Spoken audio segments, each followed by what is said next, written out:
काशीपुर पहुंचे बीजेपी प्रदेश अध्यक्ष का हुआ जोरदार स्वागत। अध्यक्ष बोले, तिरंगा यात्रा अभियान को सफल बनाने के लिए हर विधानसभा का करेंगे दौरा, लोगों को करेंगे अभियान सफल बनाने को लेकर प्रेरित।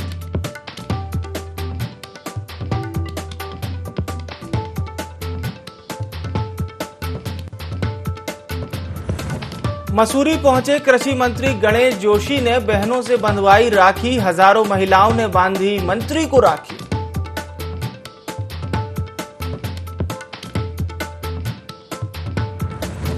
कांग्रेस के आह्वान पर कांग्रेसियों ने निकाली भारत जोड़ो तिरंगा यात्रा। शहीद स्मारक पहुंचकर शहीदों की प्रतिमा पर पुष्प किए गए अर्पित।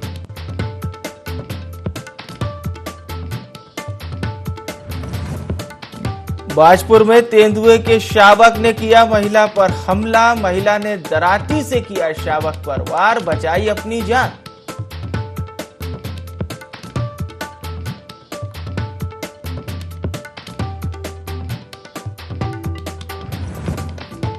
रुड़की में महज 1000 रुपए के लिए चाकू से गोदकर युवक की हुई हत्या, आरोपी को पुलिस ने गिरफ्तार कर भेजा जेल।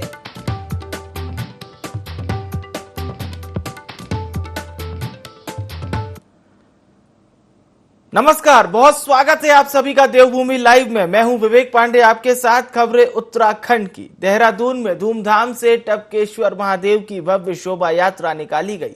बता दें कि शोभा यात्रा में पहली बार भगवान शिव के 11 रुद्र रूपों की झांकियां निकाली जा रही हैं। वहीं शहर के कई मार्गों से होते हुए यात्रा गढ़ी कैंट स्थित प्राचीन टपकेश्वर महादेव मंदिर में संपन्न हुई। सहारनपुर रोड स्थित शिवाजी धर्मशाला में शोभा यात्रा निकलने से पहले सूबे के मुखिया पुष्कर सिंह धामी, विधायक, देहरादून के मेयर, डीएम और एसएसपी भी मौजूद रहे। बता दें कि इस बार शोभा यात्रा में खास बात यह रही कि शोभा यात्रा पर हेलीकॉप्टर से पुष्प वर्षा की गई। सहारनपुर चैक, घंटाघर और टपकेश्वर महादेव मंदिर पर फूलों की वर्षा हुई।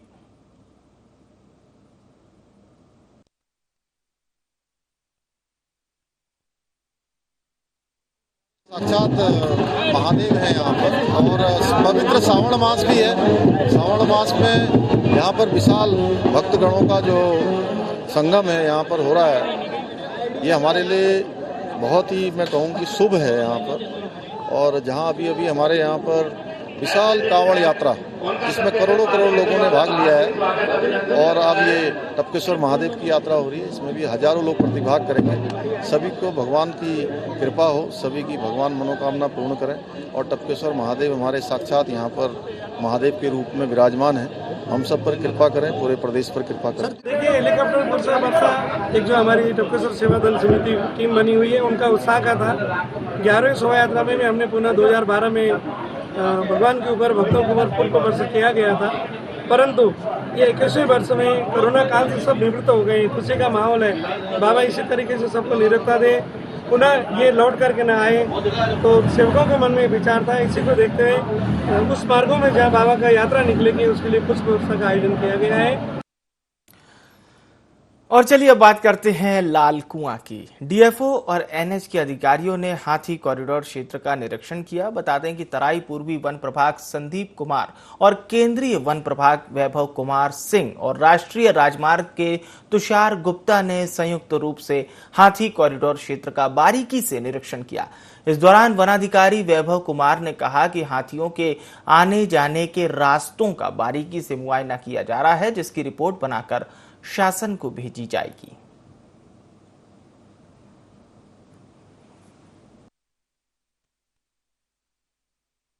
कॉरिडोर का जो है ना एक महत्वपूर्ण भाग है, और इसमें जो है रुद्रपुर, जो हमारा रुद्रपुर से और अपना काठगोदाम जो नेशनल हाईवे है, इसमें पूर्व में जो है कुछ कॉरिडोर के लिए जो है वो अंडरपास जो है वो प्रस्तावित किया गया था।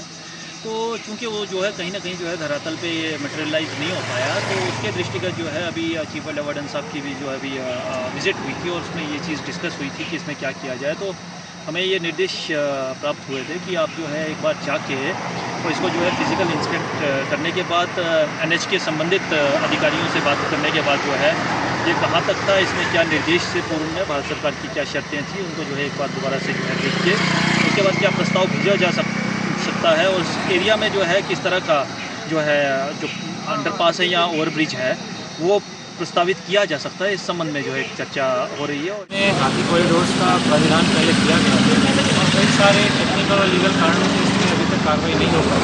तो आज इसी क्रम में हमारे द्वारा जो NHAI के अधिकारी हैं उनके साथ बैठक की गई और साथ में जो वन विभाग के ऑफिसर हैं और सभी के साथ एक संयुक्त जो है निरीक्षण किया जा रहा है। प्रयास यही रहेगा कि इस मुद्दे को जल्दी ही जो है इसका निराकरण कर दिया जाए ताकि एलिफेंट के मूवमेंट को भी सुनिश्चित किया जाए और हाईवे का कार्य भी जो है समय पर पूरा हो। क्या हमारी साइड से मतलब लीगल चीज़ अडॉप्ट किए जाएंगे कि हाथी के जो आवागमन या जो नुकसान को जो लेके कोई भी वो नहीं होगी, दिक्कत नहीं होगी। तो इसके लिए बस फैसले जो लिए गए हैं, जो भी साइड पे फैसले जो लिए गए हैं उसमें उच्चाधिकारियों को सूचित किया जाए। और चलिए अब बात करते हैं रुद्रप्रयाग की। जीएसटी व्यवस्था पूर्व की भांति रखने सहित 4 सूत्रीय मांगों को लेकर राजकीय ठेकेदार संघ ने कलेक्ट्रेट में प्रदर्शन किया। इस दौरान उन्होंने जिलाधिकारी के माध्यम से मुख्यमंत्री को ज्ञापन सौंपा जिसमें ठेकेदारों की समस्याओं पर कार्रवाई की मांग की गई। साथ ही चेतावनी भी दी गई कि यदि मांगों पर जल्द कार्रवाई नहीं की जाती है तो राजकीय ठेकेदार संघ 16 अगस्त से सभी कार्यदायी संस्थाओं पर तालाबंदी और धरना प्रदर्शन भी करेगा।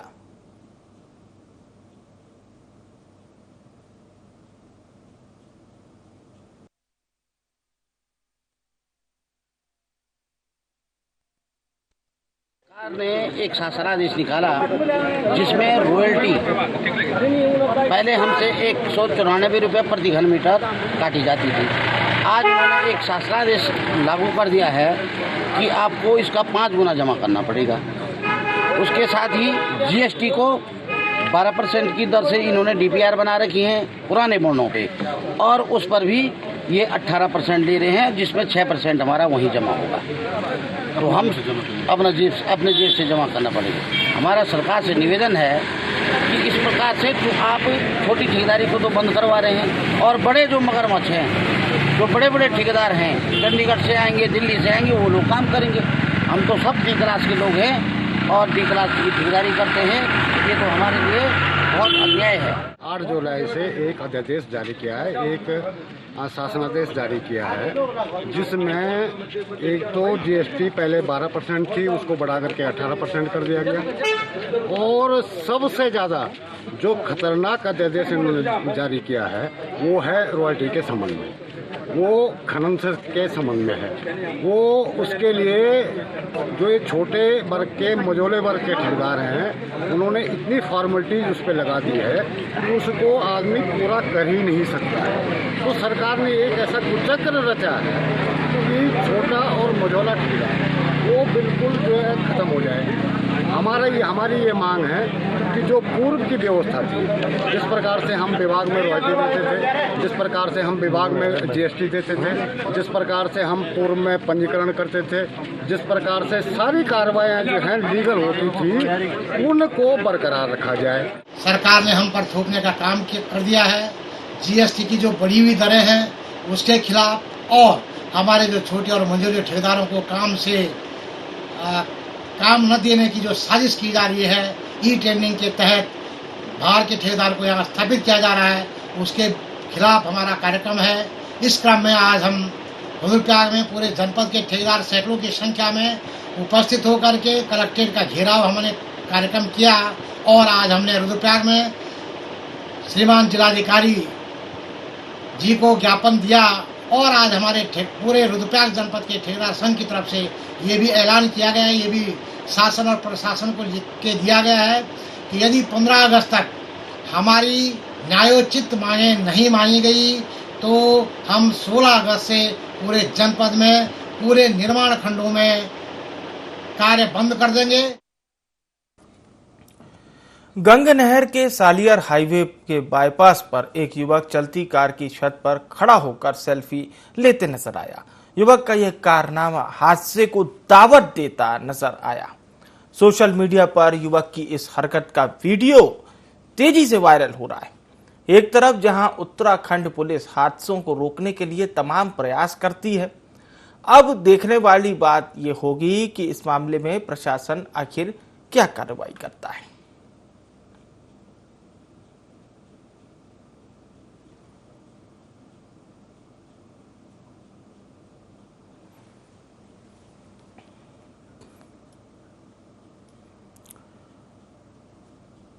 रुद्रप्रयाग में कांग्रेस के प्रदेश अध्यक्ष करण माहरा ने भारत जोड़ो तिरंगा यात्रा की शुरुआत की।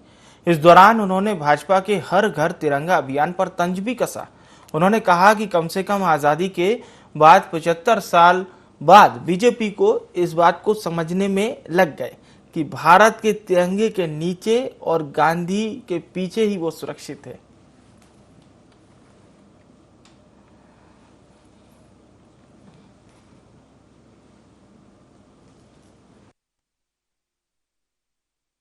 भारतीय जनता पार्टी और संघ परिवार जिन्होंने कभी कांग्रेस के तिरंगे को स्वीकार नहीं किया, उनके किसी गुरु दक्षिणा के कार्यक्रम में भारत का हमारा झंडा नहीं लगाया जाता। उनके नागपुर के कार्यालय में 2002 के बाद से झंडा लगना शुरू हुआ। 1951 में एक बार लगाया था उन्होंने, जब सरकार ने उन पर दबाव डाला था। 1947 में एक बार, उसके बाद 51 साल तक संघ परिवार ने अपने कार्यालय में झंडा नहीं फहराया। बाजपुर के ग्राम पहाड़पुर में घास काटने गई महिला पर तेंदुए के शावक ने हमला कर दिया। महिला ने दराती से तेंदुए के शावक पर हमला कर उसे वहां से भगा दिया और भागकर अपनी जान बचाई, जिसके बाद महिला सड़क किनारे बेहोश हो गई। वहीं महिला को मौके से गुजर रहे लोगों ने घर तक पहुंचाया। तेंदुए के शावक की खबर से लोगों में डर का माहौल बना हुआ है।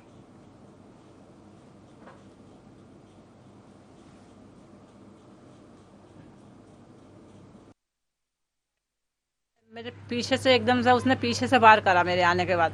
अब मैं जैसे घास काटते काटते जैसे जब उसने वार करा पीछे से, तो मैं उठ गई और आगे को भागी। दांत मेरे हाथ में था, मुझे घबराहट हो गया एकदम से। मेरे घास पास सब छोड़ के वहां से भाग छूटी। तेंदुआ का बच्चा था, मैंने खूब अच्छे तरीके से देखा। वो पता ना किधर को भाग गया। मैं आगे दरवाजे पे को आई, दरवाजे आने फिर मुझे पता ना, मैं बेहोश होकर गिर गई। वहीं पे लोगों ने पानी उनी पिला के मुझे होश में लेके आए। उत्तराखंड में हर घर तिरंगा अभियान की शुरुआत हो गई है। राज्य सरकार हर घर तिरंगा अभियान को सफल बनाने में जुट गई है। सीएम पुष्कर सिंह धामी ने सभी विभागों के साथ स्कूली छात्र छात्राओं को भी जिम्मेदारी दी है। देहरादून के गांधी पार्क से सीएम धामी ने प्रभात फेरी को हरी झंडी दिखाकर रवाना किया। मुख्यमंत्री पुष्कर सिंह धामी ने भी स्कूली बच्चों के साथ प्रभात फेरी में भाग लिया। कार्यक्रम में शिक्षा मंत्री धन सिंह रावत, मेयर सुनील उनियाल गामा, विधायक खजान दास सहित तमाम अधिकारी मौजूद रहे।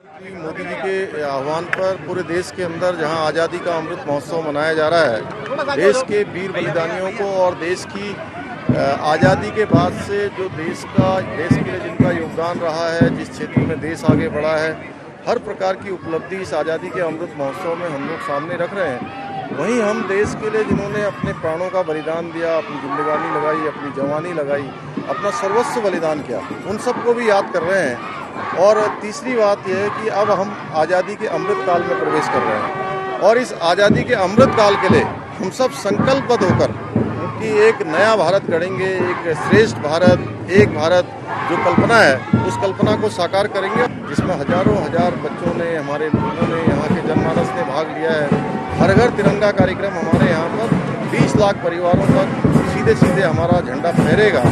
ये झंडा हमारा, ये तिरंगा हमारा आन है, हमारी शान है, हमारी बान है। पूरे जोश के साथ और पूरे जश्न के साथ हम लोग जो है इसको लगातार अब 15 अगस्त तक हमारे ये कार्यक्रम चल। लाल कुआं में हर घर तिरंगा अभियान के तहत जन जागरूकता रैली निकाली गई। वहीं नेहरू युवा केंद्र के सदस्यों ने मुख्य मार्गों से होते हुए रैली निकाली, जिसके बाद डेयरी प्रशिक्षण संस्थान के सभागार में स्वच्छता पखवाड़े का आयोजन किया गया। इस दौरान क्षेत्रीय विधायक डॉक्टर मोहन सिंह बिष्ट ने कहा कि आजादी के अमृत महोत्सव को भव्य रूप से मनाया जा रहा है। इस अवसर पर नेहरू युवा केंद्र के सदस्यों ने जन जागरूकता रैली के जरिए हर घर में तिरंगा लगाने के साथ सभी संस्थानों प्रतिष्ठानों को भी जागरूक किया।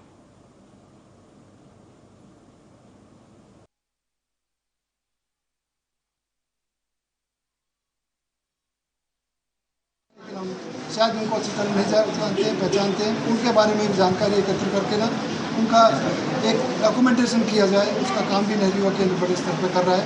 अभी तक लगभग 700 ऐसी स्टोरीज हम अनसंग हीरोज़ की इकट्ठी कर चुके हैं पूरे देश में, जिनको आगे हम लोग युवाओं के माध्यम से और युवाओं के बीच में ले जाएंगे ताकि उनके बारे में लोग जान सकें। पूरे देश में 13 अगस्त से लेकर 15 अगस्त तक इस बार क्योंकि आज़ादी के 75 वर्ष में हम लोग हैं और सरकार ने उसको देखते हुए इसको अमृत महोत्सव का नाम दिया है। उसी कार्यक्रम की एक कड़ी जो है हर घर तिरंगा कार्यक्रम है। इसके लिए लोगों को कि लोग अपने घरों पर, अपने प्रतिष्ठानों पर, अपने अन्य जगहों पर जो है भारत का तिरंगा झंडा लगाएं। इसके लिए समाज में जागरूकता पैदा करने के लिए आज लालपुआ में भी ये कार्यक्रम किया गया है कि रैली बच्चों के माध्यम से और युवा कल्याण विभाग के तत्वाधान में की गई। कॉमनवेल्थ गेम्स में भारतीय बैडमिंटन खिलाड़ी लक्ष्य सेन ने गोल्ड जीतकर हल्द्वानी का नाम रोशन किया। लक्ष्य सेन ने बैडमिंटन के फाइनल मैच में मलेशिया के जी योंग एनजी को करारी शिकस्त दी। इससे परिवार में खुशी का माहौल है। सभी ने एक दूसरे को मिठाई खिलाकर जीत का जश्न मनाया।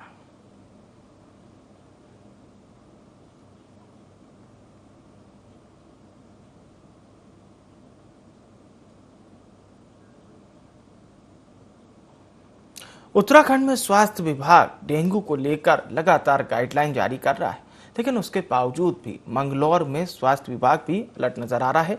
हालांकि जुलाई से सितंबर तक क्षेत्र में डेंगू का प्रभाव पड़ने की भी संभावना रहती है, जिसको लेकर गुरुकुल नारसन स्वास्थ्य केंद्र ने भी सभी तैयारियां पूरी कर ली हैं। आपको बता दें कि बरसात का मौसम आते ही जगह जगह पानी भरने के कारण डेंगू फैलने की आशंकाएं बढ़ने लगती हैं।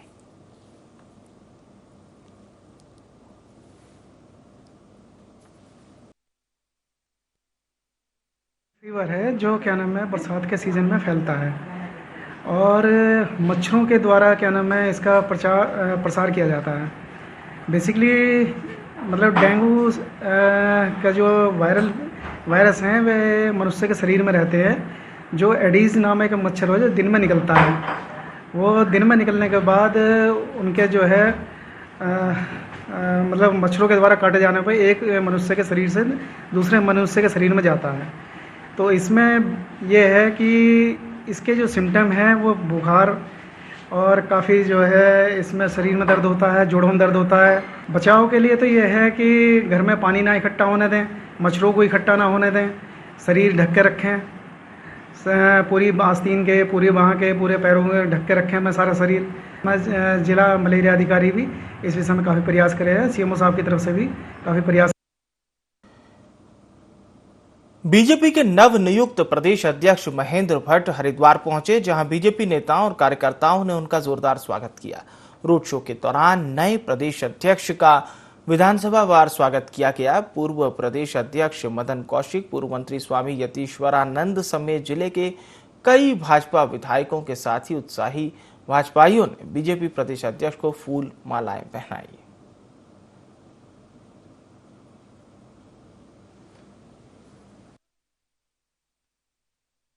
हमारे एक अनुभवी हैं, उनको संगठन का भी अनुभव, युवा मोर्चे के अध्यक्ष रहे काफी समय और संगठन में भी अनेक पदों पर रहे और 2 बार विधायक भी रहे, इसलिए उनका अनुभव दोनों तरह से अच्छा है और उनके नेतृत्व में हम पंचायत चुनाव के बाद फिर आने वाले हमारे निकाय चुनाव सभी उनके नेतृत्व में जीतेंगे। सावन का सोमवार है और ये मेरा सौभाग्य है कि मैं अपने प्रदेश के सभी जनपदों का दौरा मैं आज हरिद्वार से प्रारंभ कर रहा हूं और आज गंगा पूजन मैं करूंगा। इसके बाद कल से मेरा कुमाऊं क्षेत्र का भ्रमण है, सभी जनपदों में यहाँ के सभी कार्यकर्ताओं का, अपने पूर्व प्रदेश मदन कौशिक जी का, हमारे सभी विधायकों का, पूर्व विधायक जनों का, सबका आभार व्यक्त करता हूँ। सभी मंडल अध्यक्षों का, जो हमारे जिले के पदाधिकारी हैं, यहाँ के संत समाज का हृदय से आभारी हूँ कि बड़ी संख्या में आपने आज इस कार्यक्रम यहाँ पर उपस्थित हुए। आज हमने, क्योंकि आज़ादी का अमृत महोत्सव है और हमने तय किया है कि देवभूमि का, वीर भूमि का कोई घर तिरंगे के बिना अछूता न रहे, इसलिए आज लगभग 5000 से ज्यादा ध्वजों का हम यहाँ वितरण कर रहे हैं। रुड़की की सिविल लाइन कोतवाली क्षेत्र के ढंढेरा गांव में पुरानी रंजिश के चलते एक युवक की सोमवार देर शाम चाकू से कूदकर हत्या कर दी गई थी। इस मामले में पुलिस ने मुकदमा दर्ज कर मुख्य आरोपी को गिरफ्तार कर लिया है। रुड़की में विवेक कुमार ने बताया कि ग्राम ढंढेरा में देर रात एक युवक की हत्या कर दी गई थी। मृतक और आरोपी दोनों ही ढंढेरा के रहने वाले थे। दोनों के बीच 1000 रुपए के लेन देन को लेकर विवाद हुआ था। ये विवाद इतना बढ़ा कि कमरुद्दीन की हबीब ने चाकू मारकर हत्या कर दी थी।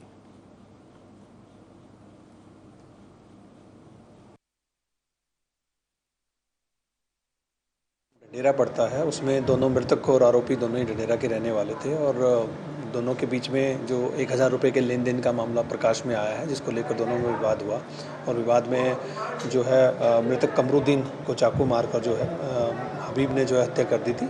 हबीब को हमने गिरफ्तार कर लिया है। इनके भाई की तरफ से तहरीर आ गई है, उस पर मुकदमा पंजीकृत कर लिया गया है। इसमें 3 लोगों को नामजद किया गया है और तीनों के खिलाफ मुकदमा सुसंगत धाराओं में हमने पंजीकृत कर लिया है और आगे की जो इन्वेस्टिगेशन है वो जारी है। मसूरी में कैबिनेट मंत्री गणेश जोशी द्वारा रक्षाबंधन कार्यक्रम टाउन हॉल में आयोजित किया गया, जिसमें सैकड़ों की संख्या में महिलाओं ने शिरकत की और कैबिनेट मंत्री गणेश जोशी को राखी बांधी। इस मौके पर कैबिनेट मंत्री गणेश जोशी द्वारा बहनों को तोहफे भी भेंट किए गए।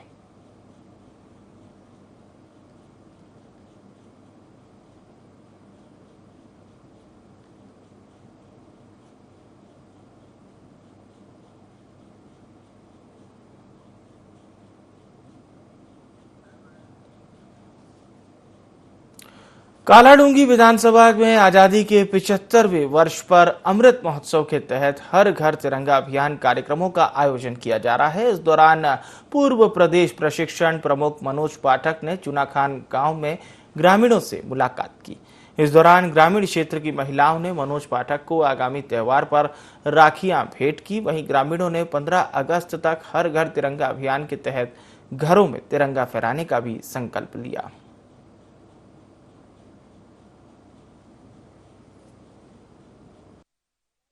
75वीं वर्षगांठ पर हम सब कांग्रेस जन अपने महापुरुषों की मूर्तियों पर माल्यार्पण कर रहे हैं और लोगों को जागरूक कर रहे हैं और अगस्त क्रांति के वो जितने स्वतंत्रता सेनानी हैं उन सब को नमन कर रहे हैं, प्रणाम कर रहे हैं।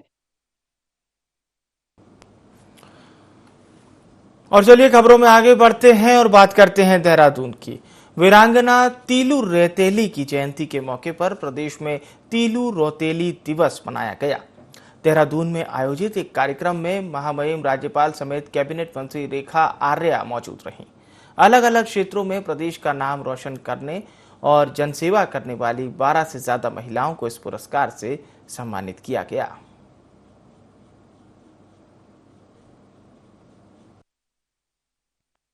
के दिन तीलू रौतेली वीरांगना जी का जन्म दिवस है और आज ही के दिन हम लोग जो है पूरे अपने प्रदेश भर में और हर जनपद से तीलू रौतेली पुरस्कार के बराबर यदि जिन्होंने अपने अपने क्षेत्र में, चाहे वो खेल का क्षेत्र हो, शिक्षा का क्षेत्र हो, व्यवसाय का क्षेत्र हो, कोई ऐसा आदर्श प्रस्तुत करा हो, स्वावलंबी होने का कोई क्षेत्र हो, तो उन लोगों ने अपने जो आवेदन करे थे उन आवेदनों में जो बेहतरीन लोग थे वो जनपद से होते हुए जो है शासन पहुंचने के उपरांत में आज हम लोग करीब 12 महिलाओं को जो है तीलू रौतेली पुरस्कार हम लोग देने जा रहे हैं।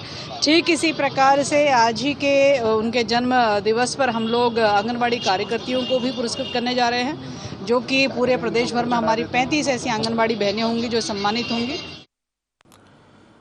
बीजेपी प्रदेश अध्यक्ष महेंद्र भट्ट द्वारा कांग्रेस द्वारा भाजपा कार्यालय जमीन मामले में लगाए गए आरोप पर अपनी प्रतिक्रिया देते हुए कहा कि मामला कोर्ट में विचाराधीन है। जो भी कोर्ट का फैसला होगा सभी को मान्य होगा। बता दें कि कांग्रेस प्रदेश अध्यक्ष ने भाजपा पर आरोप लगाए थे कि भाजपा ने सरकारी जमीन जो कि सरकार में निहित थी उसे राजनीतिक प्रभाव के चलते अपने नाम करवा लिया था।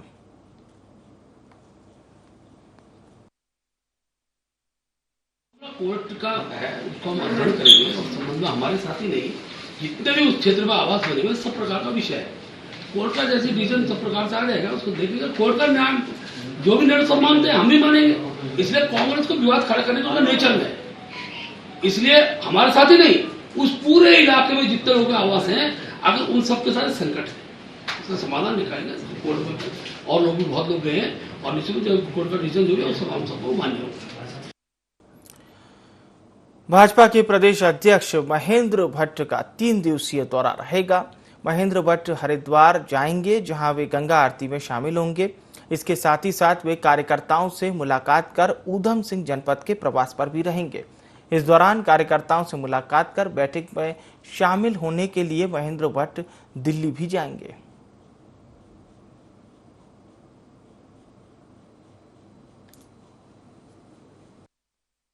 रात्रि हरिद्वार में प्रवास करूंगा, शाम को गंगा आरती भी रहेगी। उसके बाद मैं कल उधम सिंह नगर के लगभग 3-4 विधानसभा है, मुझे जाना होगा। रात्रि में रुद्रपुर में रहूँगा। अगले दिन हल्द्वानी तक का बड़ा कार्यक्रम है, उसका मुझे दिल्ली हमारी बैठक है, मैं दिल्ली उस बैठक के लिए निकलूँगा और 11 को रक्षाबंधन की सबको बधाई देने आऊँगा। आज पूरे प्रदेश का दायित्व मिला है, एक बार जाकर समझ, इसलिए मैंने हर जिले में रात्रि प्रवास इसलिए रखा है। बहुत से वरिष्ठ कार्यकर्ताओं से मैं उनसे बातचीत करके उस जिले की सब प्रकार की राजनीतिक परिस्थितियों की जानकारी और सब विषय के मैं चर्चा करूँगा, उनसे वार्ता होगी। देवभूमि लाइव में फिलहाल के लिए इतना ही। मुझे आने विवेक को दीजिए इजाजत। नमस्कार।